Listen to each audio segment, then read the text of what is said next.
Optimus Prime is a black man.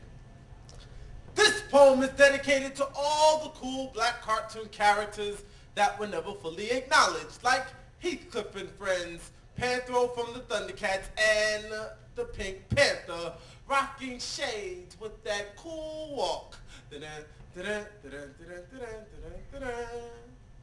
For the whole cast of The Lion King, and that joint-smoking, munchie-having pup named Scooby-Doo, who was always baked for the monsters, sacrificed like black characters in scary movies. This poem is for Orko in blackface with a big O on his chest, whose best friend was a blonde-haired, blue-eyed white man named He-Man, Masters of the Universe, who reminded brown children all over the world every day that he had the power. This poem is for Daffy Duck, whose big rubbery lips were always being shot at and smacked around by Elmer Fudd and the Yosemite Sam, a plantation owner who just so happened to look like the General Lee.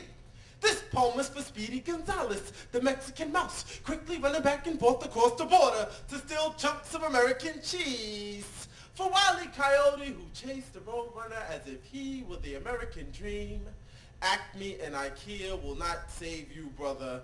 This poem is for the missing Africans on Tarzan, Seinfeld, and Friends. For Mr. T, a black man still in chains. For King Kong, who was destroyed for trying to date a white woman. This poem is for Fred Sid for dealing with America's junk. For James and Florida Evans for showing us that although we was po, good times was what's happening in the ghetto before the Jeffersons moved on up and the Cosbys moved into Brooklyn, as if Reaganomics had finally trickled down to the hood.